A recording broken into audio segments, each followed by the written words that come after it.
नमस्कार, स्वागत है आपका टीवी 24 में। मैं हूं आपके साथ में श्वेता गर्ग। आइए नजर डालते हैं कुछ खास खबरों पर। खबर उन्नाव से है, जब संघर्षशील युवा नेता सफीपुर स्वरित चौधरी का जन्मदिन मनाया गया। समाज सेवी स्वरित चौधरी ने जगह जगह पहुंच कर केक काटा व सफीपुर क्षेत्र की जनता ने समाज सेवी स्वरित चौधरी की लंबी उम्र की दुआ भी मांगी। इस अवसर पर स्वरित चौधरी ने कहा कि मैं हमेशा सफीपुर के लिए समर्पित हूं व रहूंगा, क्योंकि मैं नेता नहीं, आप लोगों का बेटा हूं। मैं हमेशा कंधे से कंधा मिलाकर चलूंगा और जब तक जिंदा रहूंगा सफीपुर के लिए समर्पित रहूंगा। सफीपुर हमारा परिवार है और आप सभी को जब भी हमारी जरूरत लगे हम आपके साथ रहेंगे। वहीं इस मौके पर पूर्व सपा जिला अध्यक्ष धर्मेंद्र यादव व पूर्व जिला उपाध्यक्ष वीरेंद्र शुक्ला सहित अन्य सपा कार्यकर्ता भी मौजूद रहे। रामनगरी अयोध्या में 14 कोसी परिक्रमा मार्ग के चौड़ीकरण का मामला एक बार फिर तूल पकड़ रहा है। जमीन अधिग्रहण के मुआवजे को लेकर स्थानीय निवासियों ने जिला प्रशासन पर आरोप लगाया है कि नजूल की जमीन कहकर प्रशासन कोई मुआवजा नहीं दे रहा है, जिसका समाजवादी पार्टी ने मुद्दा बनाया और पीड़ितों को लेकर सपा पार्टी कार्यालय पर पूर्व राज्य मंत्री पवन पांडे से पत्रकार वार्ता की। पत्रकार वार्ता के दौरान पूर्व राज्य मंत्री पवन पांडे ने जिला प्रशासन पर आरोप लगाते हुए कहा कि बड़े आदमियों व प्रॉपर्टी डीलरों की जमीन को जिला प्रशासन नजूल मुक्त कर रहा है और गरीब असहायों की जमीन को नजूल मानकर अधिग्रहण कर रहा है, जिस वजह से मुआवजा भी नहीं दे रहा है। चक्र तीर्थ से लेकर माझा जमथरा घाट के हजारों लोगों की जमीन 14 कोसी परिक्रमा मार्ग के चौड़ीकरण में जा रही है। इस दौरान पीड़ितों ने जिला प्रशासन व शासन से मुआवजे की मांग करते हुए कहा कि कई पीढ़ियों से हमारे पूर्वज इस जमीन पर खेती करते चले आ रहे हैं। अब जब उन्हें उजाड़ दिया जाएगा तो उनका और परिजनों का गुजारा कैसे होगा। इस पर पूर्व मंत्री ने भी शासन प्रशासन से उचित मुआवजे दिए जाने की मांग की है। यही बात है भैया, अब इधाई जाई के लिए सरकार लियत बा और के लियत बा, तो अपन यही में बाग बगीचा लगाए नहीं, 3-4 पीढ़ी बीत गए हमार। अभी नान बच्चे हैं, हम कमात खात हैं, मेहनत मजूरी करत हैं, ये करत ना रही तो का खाए दे, कहाँ जावे, कुछ नहीं बनाई, ये खेत बाड़ी है और का बनाई। हाँ, वह सड़क बनावत है, वहाँ जाओ तो कहते पकड़ के सालिन का बैठा दिए मैं लेके चलो। कौन लोग का है? वही का आ रहा हूँ तो क्यों हुए, यही सब पुलिस जो साथे रहा था वही कहा था, जो लिखे पढ़े वाले रहा था वही कहा था। एक तो जब से मर्यादा पुरुषोत्तम प्रभु श्री राम के मंदिर का फैसला आया सर्वोच्च न्यायालय से, तब से भारतीय जनता पार्टी के नेतृत्व में यहाँ पर जमीनों की संगठित लूट हो रही है, चाहे वो अधिकारी हों और चाहे निजी प्रॉपर्टी डीलर हों जो भाजपा के संरक्षण में काम कर रहे हैं। मैंने पहले भी आरोप लगाया, शुरुआती दौर में देख लीजिए और आज भी कह रहा हूं, लगातार जमीनों का संगठित अपराध भारतीय जनता पार्टी की सरकार में अयोध्या में हो रहा है। हमारे पीछे जमथरा माझा के सैकड़ों लोग बैठे हैं, महिलाएं बैठी हैं, बुजुर्ग बैठे हैं, जिनका जमीनों का बैनामा है। कुछ लोगों का जमीनों का पट्टा है, कुछ लोगों का 4 आकाशा है, जमीनों की रजिस्ट्री हुई है, सरकार ने राजस्व लिया, जब रजिस्ट्री हुई सरकार को राजस्व मिला। उन जमीनों पर लोगों ने ट्रैक्टर लोन लेकर के खेती बाड़ी की। लगातार मुझे लगता है 100 साल 120 साल से लोग खेती बाड़ी कर रहे थे, लेकिन बगैर किसी सूचना के, बगैर किसी नोटिस के वहां पर सड़क का निर्माण होने लगा। करोड़ों रुपए की सड़क का निर्माण जमीन पर चालू हो गया। ना इन किसानों को कोई मुआवजा दिया गया, ना इन किसानों से कोई बात की गई। और आप बताइए, जिनकी करोड़ों की जमीन जा रही है, जब उन्हें मुआवजा नहीं दिया जाएगा क्या होगा। खेती बाड़ी ही जिनका जीवन है, खेती ही, उसी खेती से ये लोग जीवन यापन करते हैं। आप सड़क बना दे रहे हैं, अगर ये मुआवजा मांगते हैं तो पुलिस की लाठी दिखाई जाती है।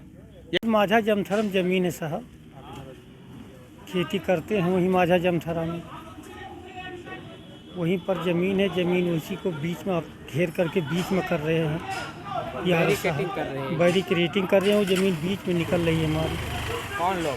यादव हैं, सुखराम हमारा नाम है, खेती वहाँ करते हैं। अभी 86 में हमने बैनामा खरीदा है, इसको कागज़ है मेरे पास, 86 में बैनामा लिया है।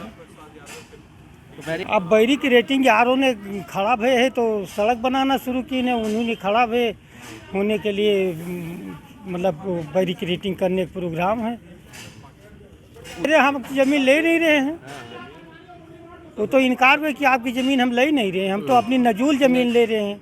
जबकि बीच में हमारा कब्जा है, छोड़ ले रहे हैं घेर करके। खबर सिंगरौली से है, जहां अवैध उत्खनन कर रहे ट्रैक्टर को जब्त कर बड़ी कार्रवाई की गई है। जानकारी अनुसार बताया जा रहा है कि बरगवा निरीक्षक आरपी सिंह ने मुखबिर की सूचना पाकर पुलिस अधीक्षक यूसुफ कुरैशी के निर्देशन में टीम गठित कर ग्राम बंधा बाड़ी झिरिया नाला भेजा, जहां लेबर ट्रैक्टर ट्राली में रेत उत्खनन कर लोड करते हुए मिले, जो पुलिस देखते ही भाग निकले। पुलिस द्वारा पकड़े गए बिना नंबर के आयसर 333 ट्रैक्टर ट्राली में 1 घन फीट बालू लोड मिला। इसे जब्त कर ट्रैक्टर मालिक विशेष प्रसाद गुप्ता के विरुद्ध धारा 379, 414 भादवी व खान अधिनियम 1952 एवं 18(1) अवैध खनिज परिवहन भंडारण निवारण अधिनियम 2006 के तहत अपराध पंजीबद्ध कर विवेचन लिया गया है। 2024 के लोकसभा चुनाव की तैयारी को लेकर सभी पार्टियों ने दमखम दिखाना शुरू कर दिया है। इसी क्रम में आज समाजवादी पार्टी ने भी अधिवक्ता महासम्मेलन का आयोजन किया, जिसमें समाजवादी पार्टी के राष्ट्रीय अध्यक्ष अखिलेश यादव ने शिरकत की और अधिवक्ताओं को बूथ स्तर से लेकर राष्ट्रीय स्तर तक काम करने के लिए प्रेरित किया। अखिलेश यादव ने कहा कि हमारे अधिवक्ता साथी मिलकर 2024 में भारतीय जनता पार्टी की सरकार को बदलने का काम करेंगे। मीडिया से बात करते हुए अखिलेश कहते हैं कि प्रधानमंत्री मोदी ने अपने उद्योगपति साथियों का भारी भरकम कर्ज माफ किया है, लेकिन गरीबों का कोई भी हित नहीं सोचा है।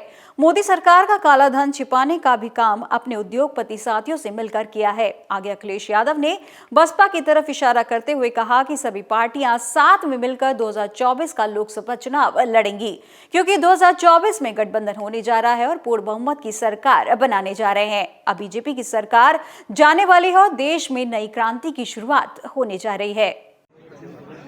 जब पैसे वाले सब भारत छोड़ के चले जाएंगे और लगातार लोग जा रहे हैं छोड़कर, वो जो असुरक्षा का भावना है, जो इनसिक्योरिटी है, यहाँ पर क्या तरक्की खुशहाली अगर कोई सपना देखना चाहे, कोई नौजवान कोई काम करना चाहे, अच्छी पढ़ाई हासिल करना चाहे, तो क्या है उसके भविष्य। इसलिए बहुत सारे लोग भारत छोड़ करके गए हैं। कम से कम सरकार को वो सूची जारी करनी चाहिए, और जो छोड़ के गए हैं वो भारत से कितना पैसा लेके गए हैं। जब से बीजेपी की सरकार आई है, सबसे ज्यादा हमारा भारत के देश के जवान शहीद हुए हैं। जब से बीजेपी की 2014 की सरकार आई है, 1 लाख किसानों ने आत्महत्या की है। ये मैं नहीं कह रहा हूं, ये एनसीआरबी के आंकड़े कह रहे हैं कि जब से बीजेपी की 2014 से सरकार आई है, 1 लाख किसानों ने आत्महत्या की है। खबर अयोध्या से है, जहां श्री राम जन्मभूमि परिसर में राम मंदिर निर्माण समिति की बैठक हो रही है। इस बैठक से पहले निर्माण समिति के चेयरमैन नृपेंद्र मिश्र ने विकास कार्यों का निरीक्षण किया और अधिकारियों एवं कर्मचारियों को दिशा निर्देश भी दिए। भवन निर्माण समिति के अध्यक्ष नृपेंद्र मिश्रा ने बताया कि सुरक्षा की दृष्टि से 4 गेट बनाए गए हैं, जो कि मंदिर के प्रवेश द्वार पर लग रहे हैं। श्रद्धालुओं को धूप और वर्षा से बचाने के लिए कैनोपी का निर्माण भी किया जा रहा है। वहीं यात्रियों के सामान जमा करने वाले स्कैनर का भी निरीक्षण किया गया है। आगे उन्होंने बताया कि आखिरी सुरक्षा द्वार के बाद परकोटा पर श्रद्धालु प्रवेश करेंगे। वहां से 33 सीढ़ियों को चढ़कर राम जन्मभूमि परिसर में राम भक्त प्रवेश करेंगे। मंदिर की तैयारियां लगभग अंतिम चरण पर हैं और बचे हुए कार्य को 1 सप्ताह बाद रात्रि में किया जाएगा। ये धूप वर्षा इसके लिए राहत क्या हो, तो जो कैनेपी बनाई गई है उस कैनेपी को जो है वह तैयार किया गया है। ऑलरेडी उसको देखा, और जैसा कि आप सभी यहाँ पर चित्र ले रहे होंगे कि ये स्कैनर का बिंदु है। यहाँ पर वो अपने सामान को स्कैन कराएगा, स्कैन करा के वो पीएफटी को जाएगा, तो उसको जो है वो पूरा करेगा। आगे हमने यहाँ पर फ्रिस्किंग का एरिया भी देखा है, जहाँ की फ्रिस्किंग होगी वो अंतिम सिक्योरिटी चेक है। उस सिक्योरिटी चेक के बाद फिर वो सीधा जा सकेगा परकोटा पे। परकोटा से आगे वह जाएगा और सीढ़ियों को चढ़ के, जिनकी संख्या 33 है, वो सीढ़ियों को चढ़ करके, जहाँ पे कि आपको मालूम है कि अभी स्थापित भी हो गए हैं, आप उसको देख सकेंगे दूर से।